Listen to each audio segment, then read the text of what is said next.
할렐루야. 할렐루야. 세상에서 성공하는 사람들을 보게 되면 남들과 비교할 때 특징을 가지고 있습니다.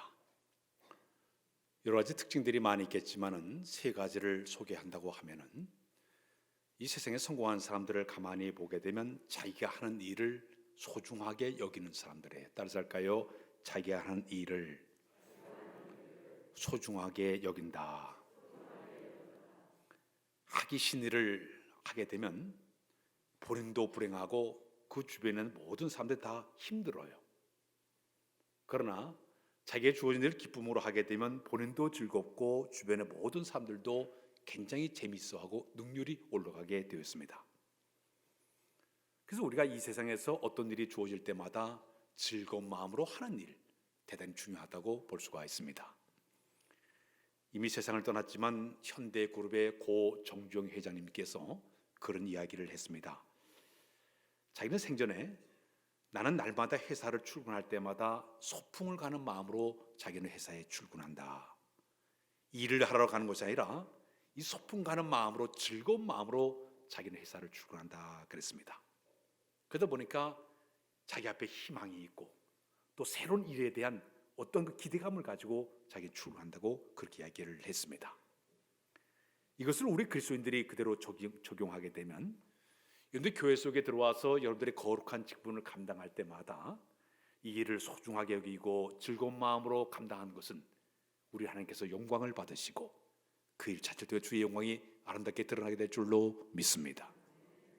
또 세상에 가서도 우리가 일을 할 때 어떤 일터나 직장이나 사업장이나 어떤 일을 할 때마다 아주 자기의 주어진 소중한 마음으로 소명의식을 가지고 사명을 가지고 그 일을 잘 감당하게 되면 그 하는 일을 통해서 정말 아름다운 능률이 올라가는 그런 일이 벌어지게 되는 것입니다.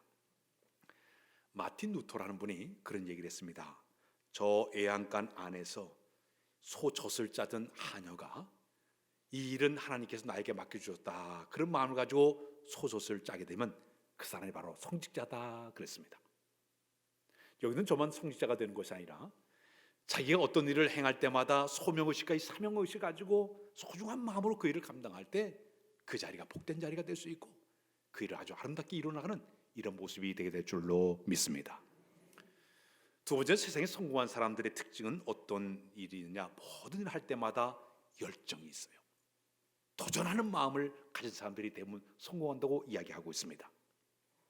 고비 때마다도 새로운 도전의 마음을 가지고 새롭게 도전하고 새롭게 나가서 일을 하는 이런 사람들이 대부분 성공하고, 어떤 일을 할 때마다 열정을 가지고 하는 사람들이 대부분 성공한다고 이야기합니다.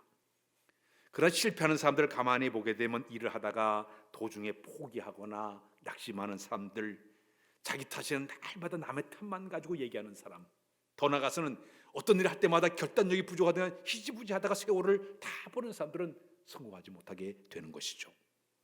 우리는 어떤 일을 하든지 간에 열정을 다하고 도전적인 그런 마음을 가지고 행하는 우리의 삶의 모습이 되어야 될 줄로 믿습니다. 마지막 하나를 더 소개한다고 하면 어떤 일을 할 때마다 감사하면서 일을 하는 사람들이 대부분 성공한다, 그런 이야기를 하고 있습니다. 높은 지위에 오르고 돈을 많이 벌고 권세를 누리는 것보다도 내가 조금 하찮은 일을 한다 하더라도, 허드렛 일을 한다 하더라도 늘 감사하는 마음으로 일을 하는 사람들이 대부분 성공한다고 이야기하고 있습니다. 감사하는 마음으로 일하는 사람들은 어떤 일을 할 때마다 새로운 아이디어가 떠오르게 되고 주변에 함께 일하는 모든 사람이 다 행복해요. 더 나아가서는 그 새로운 아이디어가 그 사람이 어느 곳에 일할 때마다 해피 바이러스예요. 그 사람이 사람들에게 아주 행복과 즐거운 사람으로 변화가 되게 되는 것입니다. 사랑하는 여러분, 우리가 어떤 일 할 때마다 내게 주어진 모든 감사하는 마음으로 일하는 우리의 모습이 되어야 될 줄로 믿습니다. 니콜라스 헤르마라는 사람이 한 분이 계신데, 이분은 어린 10대 시절에 전쟁터에 나가서 전쟁을 치르다가 부상을 당했습니다. 한쪽 다리에 총상을 입게 되었고 마침내 한쪽 다리를 절단하게 되었습니다.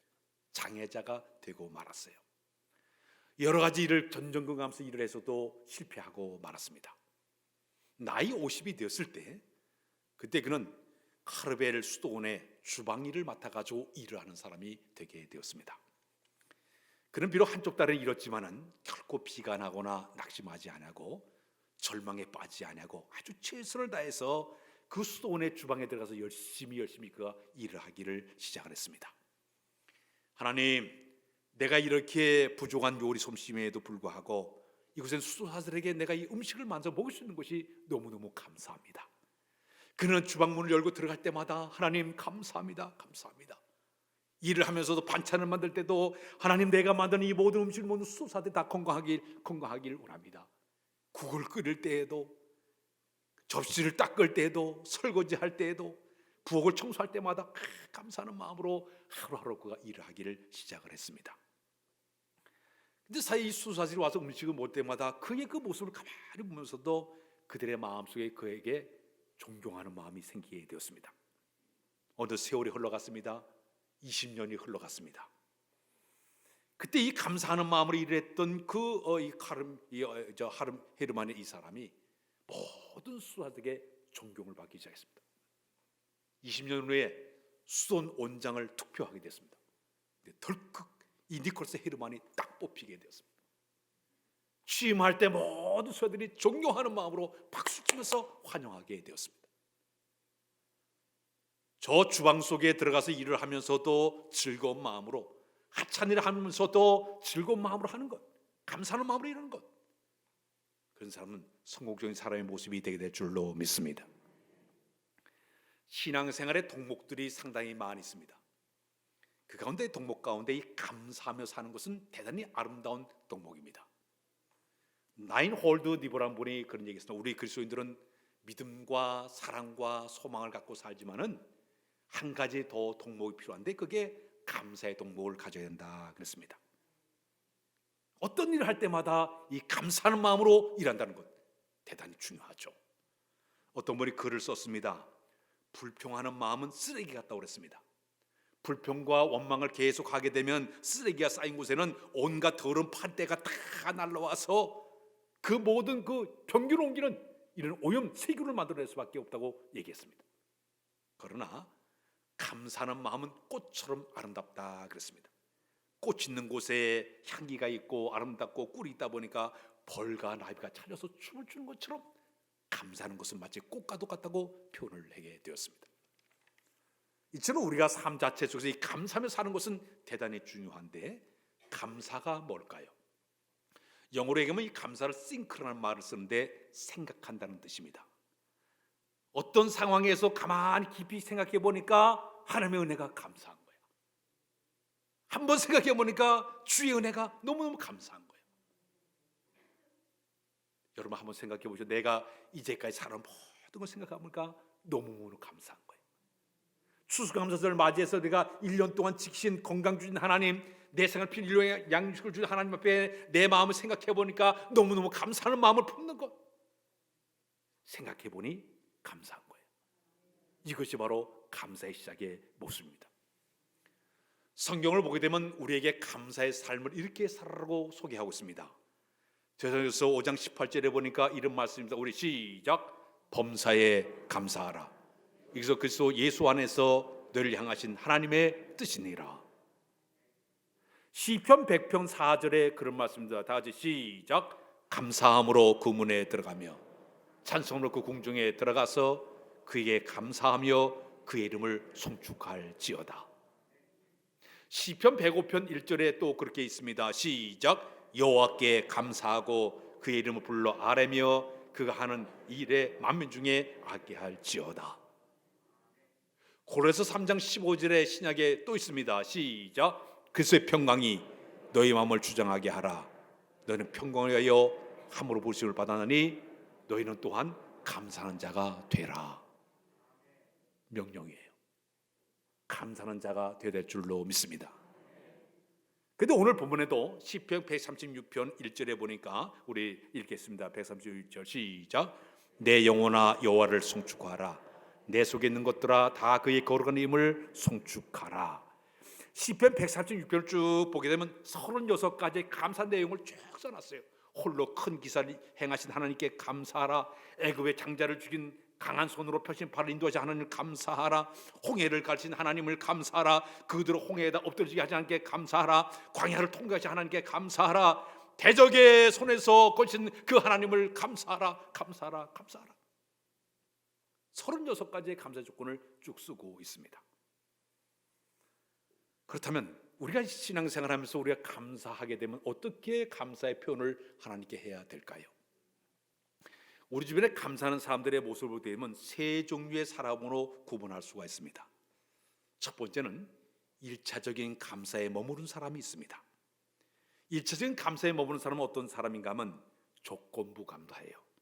만일 하나님께서 나를 대학에 합격해 주신다면, 만일 하나님 나에게 건강 주신다면, 하나님 나에게 사업을 잘 되게 해 주신다면 내가 감사하겠습니다. 이런 사람이에요.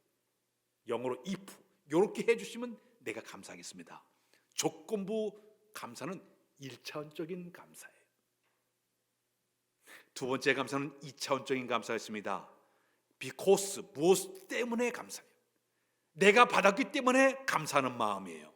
하나님, 내가 이렇게 대학을 졸업하게 된 걸 감사하고, 고등학교, 중학교를 졸업하게 감사하고, 내가 이렇게 직장에서 내가 승진하게 된 것을 감사하고, 내가 새로운 직장에 들은 것을 취직하게 된 걸 감사하고, 결혼하게 된 것을 감사하고, 100일을 맞아요 감사하고, 도를 맞아요 감사하고, 이스라엘 가게 해서 감사하고, 새 차를 사게 돼서 감사하고, 새 집을 사게 돼서 감사하고, 감사하고, 감사하고. 이 모든 감사는 뭐냐? 받았기 때문에 감사하는 거예요. 이 감사는 2차원적인 감사입니다. 상대적인 감사, 무엇 때문에 감사하는 마음이에요. 근데 어떤 사람은 받았음에도 불구하고 입쓱 닦고 감사하지 않는 사람들도 있어요. 이 두 번째 감사가 바로 받았기 때문에 감사하는 것이 2차적인 감사의 모습이에요. 마지막 세 번째 3차원적인 감사는 영어로 in spite of라는 얘기는 그럼에도 불구하고 감사하는 거예요. 다시 할까요? 그럼에도 불구하고 감사한다. 힘든 중에도, 불행 중에도, 질병 중에도, 항암 중에서도 그럼에도 불구하고 하나님 감사합니다, 감사합니다, 감사합니다. 그런 마음이에요. 지금 내가 이렇게 고통을 당하고 슬픔을 당하고 괴로움을 당해도 그럼에도 주의 은혜를 생각하니까 너무너무 감사합니다. 이거는 차원이 높은 3차원의 감사의 모습입니다. 성경을 보게 되면 이 차원 높은 감사라는 사람들이 많이 있겠지만 구약의 대표적인 사람을 꼽으라 그러면 욥이라는 사람이에요. 욥은요, 정말 하나님을 순전한 마음으로 깨끗하게 하나님을 섬겼습니다. 그는 정직하게 살았습니다. 절대 속이질 않았어요. 정직하게 살았어요. 하나님을 경외할 때 뜨거운 마음으로 줄고 떨린 마음으로 하나님을 잘 섬겼습니다. 심지어 성경 표현하면 악에서 떠난 사람이었다. 악은 전혀 모르는 그런 삶을 살았던 사람이었습니다. 하나님께서 인정할 정도로 대단히 신앙적으로 차원이 높은 신앙생활을 했던 사람이었어요. 사탄이 하나님께 가가지고 내가 그걸 치면 그도 하나님 배반할 겁니다. 그때 하나님, 그래 생명만 건드리지 말고 네가 한번 가서 시험해보라. 사단이 와서 마침내 욥을 시험하기 시작합니다. 동방나라의 최고였던 욥에게 갑자기 사단이 와가지고 그 모든 스바 사람, 갈대 사람이 와가지고 모든 재산을 싹 뺏어가 버렸습니다. 지켰던 종들이 다 죽음을 당했어요. 순식간에 알거지가 되고 말았습니다. 거기다가 10명의 자녀가 모여서 잔치하는데 갑자기 큰 바람이 와서 집을 땅 때려가지고 10명의 자녀가 순식간에 세상을 떠나고 말았습니다. 마지막에는 이 욥이 피부암에 걸려가지고 온몸이 악창이 나고 고름이 다 사방에 잡혀가지고 썩은 냄새가 풀풀 나게 되었습니다. 자기 몸을 손으로 긁다 안 되니까 기와장으로 뻑뻑등자리까지 떨어지게 됐어요. 목소리가 쉬어가지고 소리도 내지 못해요. 고통 중에 그가 빠지고 말았어요. 만일에 욥이 죄를 지었다고 하면 당연히 그런 징계를 당하고 어려움을 당하게 되면 스스로가 내가 죄 때문에 이랬다고 그런 얘기할 거예요. 근데 욥은 돌아보니까 자기는 하나님의 죄진 게 없어요. 근데 이런 고통을 당하게 돼요. 근데 욥은요, 그럼에도 불구하고 그의 신앙이 한층 올라갔는데 욥기 1장 20절로 21절 보면 이런 말씀입니다. 시작. 욥이 일어나 겉옷을 찢고 머리털로 밀고 땅에 엎드려 예배하며 이르되 내가 모태에서 알몸으로 나왔사온즉 또한 알몸이 그로 돌아가올지라. 주신 이도 여호와시요 거두신 이도 여호와시오니 여호와 이름이 찬송을 받으리라 하고. 그는요, 내가 어머니 모태에서 나올 때도 알몸으로 왔는데 내가 돌아갈 때도 알몸으로 돌아갈지라. 모든 것을 주신 것도 하나님이고 모든 것을 거두가는 하나님이니 나는 그저 하나님께 찬송과 영광을 돌릴 뿐이라고 그랬습니다. 차원이 높으면 이런 감사의 모습이 되게 될 줄로 믿습니다. 두 번째 사람이 있습니다. 다윗이 있습니다. 다윗은 전청을 죽인 감사를 했던 인물이에요. 베들레헴 들판에 양을 치다가 3일 선지자에 의해 가지고 15살에 기름 부음을 받았어요.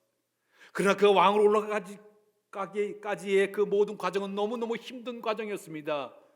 사울 왕에게 쫓겨서 이리 쫓겨다니고 저리 쫓겨다니면서 아둘람군으로 황무지 숲불로 엔데의 굴로 심지어 저척구 쫓겨가서 침을 질질 흘리면서 자기 목숨을 부지할 정도로 고난의 세월을 보내게 됩니다. 그러나 그는 쫓겨다니면서 도피 생활하면서도 그의 입술에는 날마다 하나님 앞에 감사를 잊지 않았습니다. 여호와께 감사하라. 그는 선하시며 그 긍휼하심이 영원하심이로다. 계속적으로 쫓겨다니면서 감사했습니다. 하나님 나의 피난처가 되시고 힘이 되어주시고 환난 중에 만날 그 도움이 되시기 때문에 그 하나님을 찬양하고 있습니다. 순간순간 피해 다닐 때마다 그는 나의 요새가 되어주시고 나의 구원의 뿔이 되어주시고 그 하나님께서 나의 반석이 되어주시고 피할 바위가 되어주시고 계속 하나님을 찬양하면서 그는 쫓겨다니고 있습니다. 절대 불평하지 않았어요.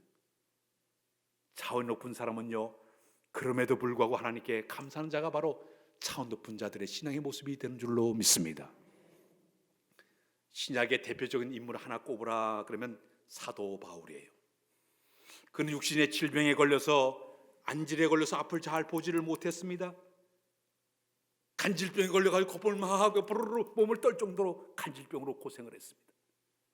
거기다가 이 두통 때문에 너무너무 이 통 때문에 고통을 받았습니다. 허리병으로 그는 고생을 했습니다. 온몸이 종합병원이에요. 그는 이 고통 속에 하나님 앞에 하나님 내 육체의 가시를 뽑아달라고 기도했습니다. 그때 우리 주님이 하실 말씀은 내 은혜가 내게 족하도다. 내가 너에게 이 병을 준 이유는 네가 교만하지 말라고 내가 너에게 이 병을 주었느니라. 그러면서 내가 약할 그때 내 능력을 너에게 머무르게 하기 위해서 내가 이 병을 너에게 주었다고 이야기하고 있습니다. 그는 하나님 뜻을 깨닫고 나서 자기가 육체의 질병 때문에도 하나님께 감사하는 그런 사람이 되게 된 줄로 믿습니다. 좋은 일은 저 안 믿는 사람들 다 감사해요. 모든 일이 잘 되면 안 믿는 사람 다 감사해요. 그러나 우리 신앙인의 삶의 자세는 그럼에도 불구하고 역경 중에도 고난 중에도 아픔 중에도 감사하는 것, 신앙의 차원이 올라갈 때 가능한 줄로 믿습니다. 우리 찬양 한번 합시다. 날 구원하신 주.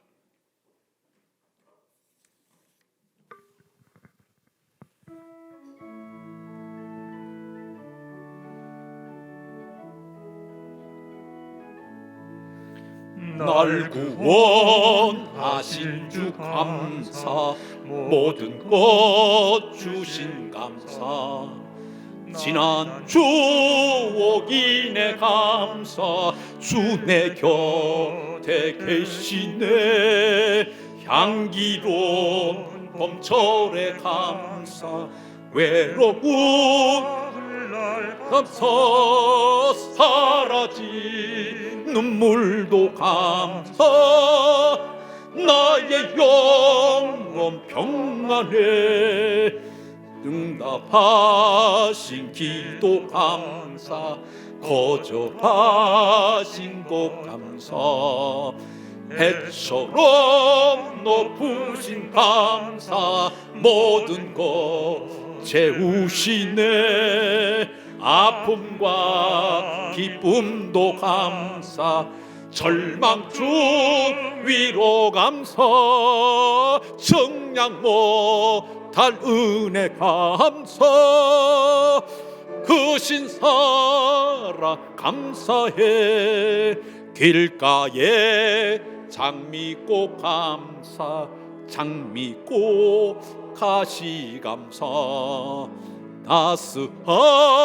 따스한 가정 희망 주신 것 감사 기쁨과 슬픔도 감사 하늘 평안을 감사 내일의 희망을 감사 영원토록 감사해. 할렐루야. 그럼에도 불구하고 감사는 여러분의 신앙의 삶이 되어야 될 줄로 믿습니다. 오늘 우리가 추수감사주일을 맞이하고 있습니다. 이 추수감사주일이 어떻게 시작이 됐는가 하면요, 영국 나라 헨리 8세하고 제임스 1세, 찰스 1세가 영국 나라의 왕이 되면서부터 기독교인들을 엄청나게 박해하기를 시작을 했습니다. 그때 이 기독교인들이 신앙의 자유를 찾아서 그들이 이제 배를 하나 준비했는데 메이플라워라는 배를 준비했습니다. 이 배는 포도주를 이렇게 운반하는 그런 상선이었습니다. 근데 그곳에 102명의 사람들이 그 배에 탔습니다. 거기엔 선원이 한 25명, 30명이 선원이고요. 남자가 78명, 여자가 24명의 사람들이 그 배를 타고서 신앙의 자유를 향해서 저 원래는 미국의 뉴욕 땅을 향해서 그들이 출발했습니다. 그 거리가 장장 5,440km 머나먼 그런 그곳을 향해서 출발했는데 그들이 66일간에 걸쳐가지고 쫙 배를 행하면서 마침내 뉴욕으로 가지 못하고 보스턴 남단에 있는 프로빈스타라고 하는 항구에 그들이 도착하게 됩니다. 자, 근데 그들이 오다 보니까 도착한 그때가 언젠가면 그때가 1620년 11월 1일에 그들이 처음으로 그 보스턴 미국 땅에 도착을 했어요. 그때가 추운 겨울이었습니다. 추운 겨울이었는데 그 추운 겨울에 그들이 그 혹독한 눈보라가 몰아치고 혹독한 겨울을 그들이 견뎌나가기 시작합니다. 계열병에 걸리기도 하고 또 그들은 식량이 다 떨어져 나가게 되고 거기 2,000명의 원주민 그 인디언들이 살았는데 그들이 낯선 사람이니까 다 냉대하기를 시작을 합니다. 들짐승들이 사방에서 위험을 하고 있습니다. 어느 것 하나 정말 변변치 못한 절박감을 느끼면서 그들이 그 겨울을 지나게 됩니다. 60일 동안 배를 타고 오다가 한 명이 물에 빠져가 죽었어요. 근데 감사한 것은 그곳에 또 새로운 생명 하나가 탄생을 해가지고 마침내 도착을 했습니다. 겨울 그들이 이게 2, 3개월을 보내는 도중에 그들이 그곳에 생활하다가 마침내 하루에 2명, 3명이 죽어가기 시작하더니 마침내 봄이 왔을 때는 이 102명 가운데 절반이 다 세상을 떠나고 말았습니다. 나머지 절반의 사람들이 농사를 지을 줄 모르다가 인디언들이 가르쳐준 방법대로 농사를 지었습니다. 농사를 지어놓고 인디언들을 초청을 했습니다. 그래서 그곳에 그들이 와가지고 그들이 모여가지고 처음으로 하나님께 감사 제사를 드립니다. 이것이 추수감사의 시작이에요. 제가 여기는 이 보스턴에 있는 그곳을 방문했습니다. 지금 그곳에 배가 있어요. 배가 있고 그 옆에 조그마한 집 한 채를 줘놓고 거기다가 돌에다가 1962년이라고 거기다 이렇게 1620년이라고 이렇게 거기다 만들어놨습니다. 그들이 처음에 그 해변에 도착할 때 그들은 배 안에서 하나님을 열심히 찬양했어요. 시편을 찬양하면서 하나님 이 신앙의 잘자 여기까지 도착해 하나님 감사합니다, 감사합니다, 감사합니다. 그들이 찬양을 했습니다. 비록 겨울을 지나면서 반이 다 세상을 떠났지만 나머지 사람들은 농사를 지어놓고 하나님 이 은혜를 생각 너무너무 감사합니다.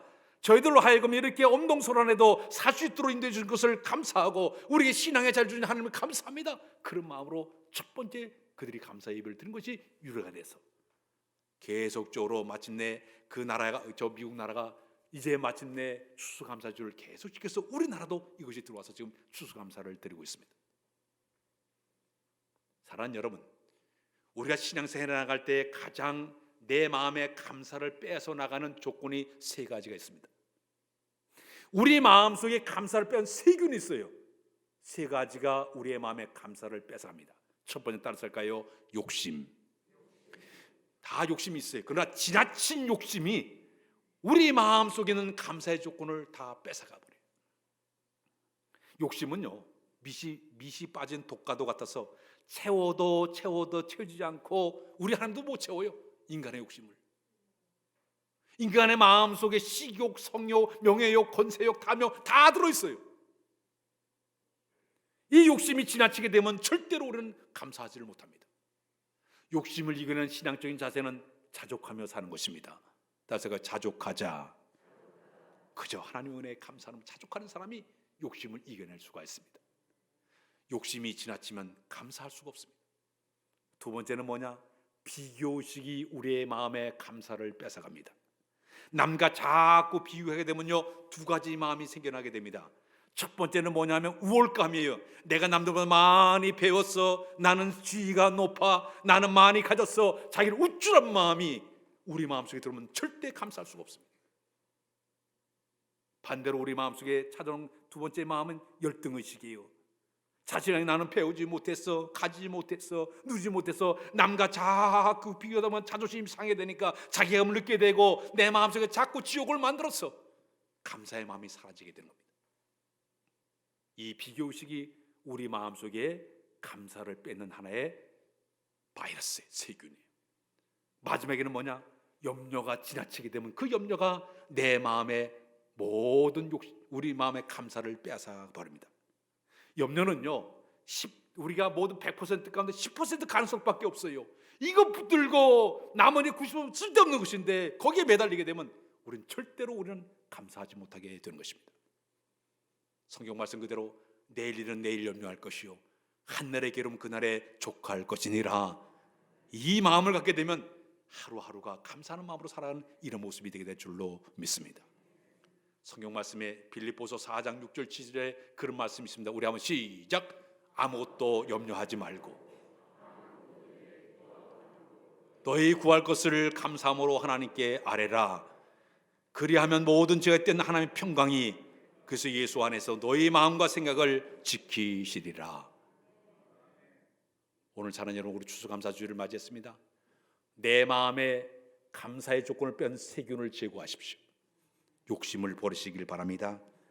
비교하는 의식을 버리시길 바랍니다. 염려를 다 버리시길 바랍니다.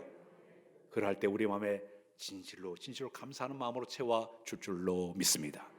기도합니다. 하나님, 추수감사주를 맞이했습니다. 진실로 하나님께 주신 은혜를 다시 한번 기억하며 그럼에도 불구하고 감사는 우리 모두 다 되도록 인도하여 주옵소서.